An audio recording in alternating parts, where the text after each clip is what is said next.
चोर हंसने से पहले क्यों रोया। बहुत साल पहले अयोध्या नगरी में बीरकेतु नाम का राजा राज करता था। उसी राज्य में एक साहूकार भी रहता था। धनी साहूकार का नाम रतनदत्त। उसकी एक ही सुंदर सी बेटी थी रनावती। रनावती के लिए कई रिश्ते आए, लेकिन उसने किसी से भी शादी करने के लिए हाँ नहीं की। इस वजह से उसके पिता काफ़ी परेशान थे। रनावती को सिर्फ सुंदर और धनवान नहीं बल्कि बुद्धिमान और बलवान वर चाहिए था। और रनावती के पिता अपनी बेटी से परेशान थे। दूसरी ओर नगर में चोरी शुरू होने लगी थी, जिसकी वजह से रत्नदत्त को हर समय यह डर सताता था कि कहीं उसके घर से चोर सारा धन ना लेकर चला जाए। इसी बीच रनावती की मुलाकात उस चोर से हो जाती है। रनावती को लोगों के घरों से फल तोड़कर खाने में बड़ा आनंद आता था। वह चोर रनावती को आम चुराना सिखाता है। वह लड़की उससे बहुत प्रभावित होती है और रोज उससे मिलने लगती है। वक्त के साथ साथ उसे चोर से प्यार हो जाता है। उधर चोर रोज रनावती से मिलने के बाद चोरी करने के लिए निकल जाता था। उधर अयोध्या में बढ़ती चोरी से परेशान राजा ने सारे मंत्रियों को पहरेदारों को डांट लगाते हुए कहा, नगर में रोज चोरियां हो रही है, लेकिन ना तो कोई पहरेदार उसे पकड़ पा रहा है और ना ही कोई मंत्री उसे पकड़ने की योजना बना पा रहा है। इसके बाद राजा ने खुद चोर को पकड़ने का फैसला लिया। चोर को पकड़ने के लिए राजा रोज रात को नगर में घूमने लगे। एक दिन राजा ने रात में किसी को घर में कूदते हुए देखा। राजा को शक हुआ तो वह उसके पीछे चल पड़े। जैसे ही राजा वहां पहुंचे तो चोर उन्हें देखकर कहने लगा, अरे मुझे लगता था कि यहाँ मैं ही एक चोर हूँ। तुम भी चोरी के इरादे से यहाँ आए हो। राजा कुछ भी नहीं कहते। इसके बाद चोर कहता है, तुम भी चोरी के इरादे से आए हो और मैं भी, तो तुम्हें मुझसे डरने की जरूरत नहीं है। तुम एक तरफ से मेरे मित्र हो।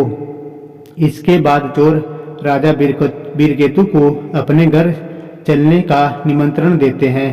चोर का आग्रह सुनकर राजा उसके साथ चले जाते हैं। चोर उन्हें अपनी गुफा में ले जाता है, जहां उसने सारा चोरी का धन छिपा रखा था। राजा बीरकेतु इतना सारा धन और गुफाओं में मौजूद सुख सुविधाओं को देखकर हैरान रह गया। कुछ देर बाद राजा ने चोर से पूछा, तुमने इतना सारा धन इकट्ठा कर रखा है, तुम्हें चोरी करते हुए डर नहीं लगता?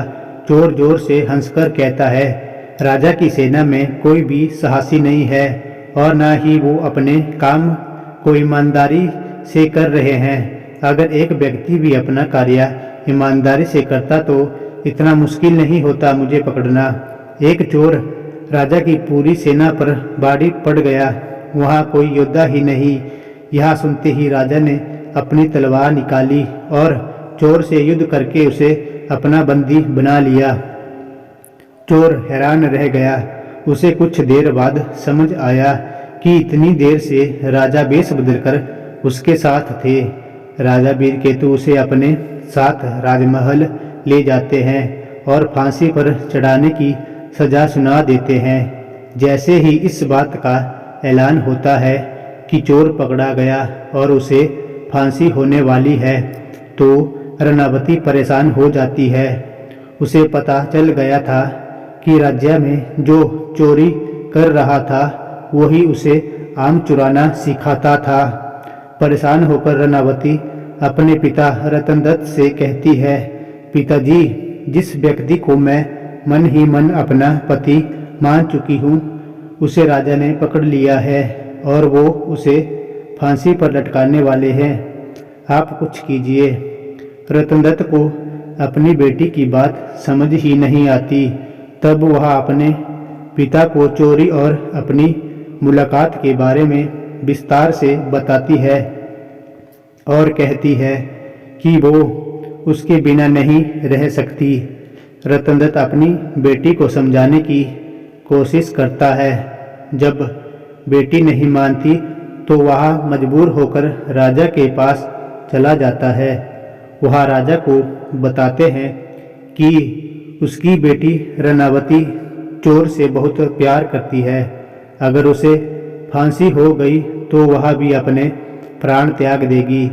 वह व्यापारी अपनी बेटी के खातिर राजा को सोने के सिक्के और चोर द्वारा चुराया गया सारा धन देने का प्रस्ताव रखता है, लेकिन राजा उसकी एक नहीं सुनते। कुछ देर बाद ही राजमहल में रनावती पहुंच जाती है। वह भी राजा से आग्रह करती है, लेकिन राजा किसी की नहीं सुनते और जल्लाद से चोर को जल्दी फांसी देने को कह देते हैं। जैसे ही चोर को फांसी होने वाली होती है, वह पहले रोता है और फिर जोर से हंसने लगता है। उस चोर को फांसी होते ही लड़की भी अपने प्राण त्यागने की कोशिश करती है। उसी वक्त आकाशवाणी होती है। भगवान रनावती से कहते हैं, हे पुत्री, तुम्हारा प्रेम बहुत पवित्र है। तुम्हारे इस प्यार को देखकर हम बहुत खुश हुए हैं। तुम मांगे जो भी तुम्हें मांगना है। यह सुनकर रनावती कहती है, मेरे पिता का कोई बेटा नहीं। आप उन्हें आशीर्वाद दें कि उनके 100 पुत्र हो जाएं।